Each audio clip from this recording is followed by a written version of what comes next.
Hello there, Seraphim17 once again. This is my Kingdom Hearts 2 Critical Mode walkthrough. We're revisiting Halloween Town, and I was talking on the last video about a tangent about the word crucifix in its modern context, which I'm going to go a little bit further into here before we talk about strategy if there's any to be had. If you don't know, the origins of crucifixion predates Christianity. It is sometime before Christ. It was, I think, a Roman custom. I don't know 100% because I haven't researched it in a long time. But the term crucifixion predates any kind of religious connotation, to my knowledge. So I think this must be where the person who's arguing with this other guy is getting confused, but they're not saying crucifix there, they're saying cross, which is right, because cross is completely different. But crucifix, in its modern definition, is now a religious symbol, regardless of if you like it or not. That's what it's come to mean. Before Christ, I don't know if crucifix was the term for anybody crucified on a cross, because of course crucifixions existed, the word existed, people were crucified, loads of people got crucified. It was like the television for those people. It's insane. But in modern day English, crucifix now means a cross with Jesus on it. There's nothing you can do about that. So it cannot not be a symbol. And that was the point I was trying to put forward to this person. And they misconstrued it, and they were talking about crosses. And I wanted to say, I'm not talking about crosses. Crosses are completely different. You could argue just as much that the cross is a sign for the sun than it is a sign for anything else. But then, once again, that would be a religious connotation. And then it would still kind of be a symbol, because sun worship predates a hell of a lot of other practices. But I didn't want to get into that, because you can't argue religion with anybody, really, when you think about it, because you're not going to change their mind, and nor should you, really, if that's what they want to believe. And don't get me wrong, you can try and enlighten somebody, you can point out if there is facts and evidence towards stuff, but you're never going to be able to point out, you know, here is God, he's up in the clouds, he's very ignorant at times and doesn't care that we're suffering, and he kind of likes violence. You know, we're never going to get to that point where we can just point to the dude and he's going to be like, yo dog, and point back. It's just not going to happen. That's the endless, you know, conquest. Something that's just never going to happen or be realised. And that's okay. You know, sometimes the questions themselves are more sexy than the answers, and that's what makes life so interesting. But it's still one of those things. Language has evolved to such an extent that words don't mean the same. I've gone over it a dozen times with words like faggot, which is a horrendous word to some people in modern days, but back in the day it meant something different. And I was just trying to be kind of like the voice of reasoning on the internet, and then I realised, Chris, what are you doing? This is the internet, there's no reasoning here, it's just a pile of shit with pornography dug in it. Like, that's all it is. So, I was just really confused, I guess, and trying to be the voice of reason, and I failed. And it's kind of funny too, because I thought I would get those people that went really semantical with it and got really pedantic, but I didn't. I just got people that were misinterpreting the difference between a cross and a crucifix in its modern connotation. And I'm getting messages to this day of these people having a back and forth, and the good news is they're not, you know, just insulting each other and swearing and stuff, but it really bugs me that I've set my Google Plus to such an extent where I almost never get informed of anything, yet I'm still getting informed of this, and I honestly really couldn't give a single fuck, because at the end of the day that video is a religious video, and the comment section is nothing but anti-religious rants.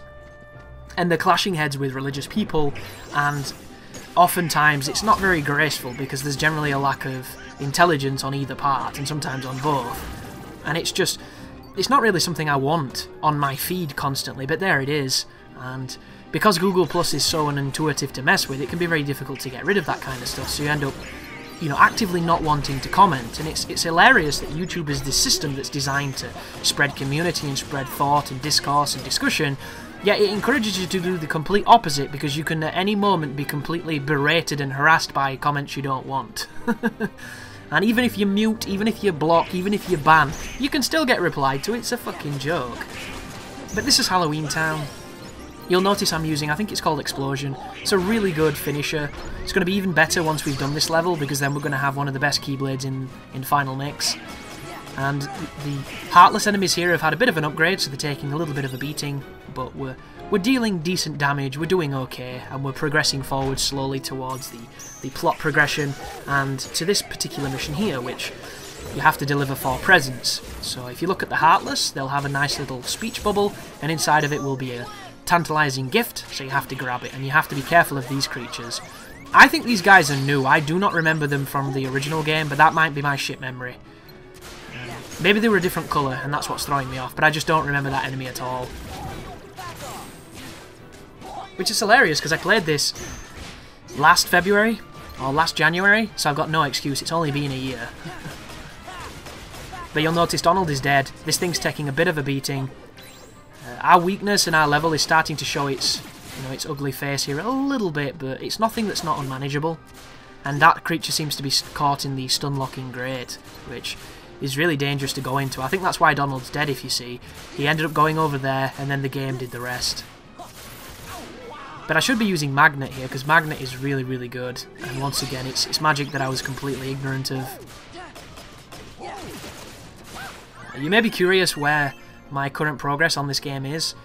I'm going to be doing the data org fights, or data org fights, as a lot of Americans like to say.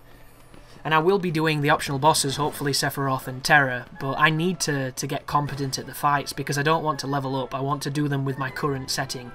And I think I'm only like level 45, but these are more than capable strategies to use at level 45 to win. They'll just take a little bit of practice, and because I'm currently doing a lot of editing and a lot of recording, it's one of those things where Kingdom Hearts is kind of the last thing on my mind.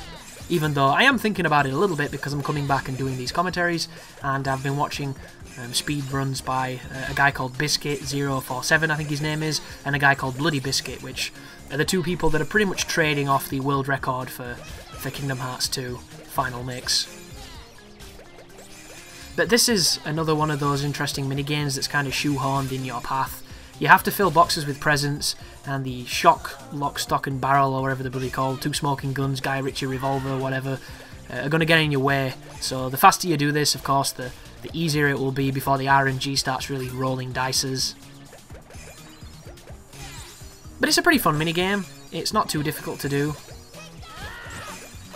It reminds me a lot of the South Park first-person shooter for the N64, if anybody played it. Just with the way that the gun looks, and just with the way that you're firing interesting projectiles, and it's kind of the stylized visuals of this game. But I watched a film called Taken 3 last night, and I have a very interesting history with Taken, which I'm probably going to discuss in the video after next, because the next one is a boss. And it's actually pretty tough too. It's the first boss that killed me a few times, on this recording actually. So if you talk to Santa Claus, he's going to take you to the encounter. But that's going to be the end of the video, so thank you very much for watching, and you take care now.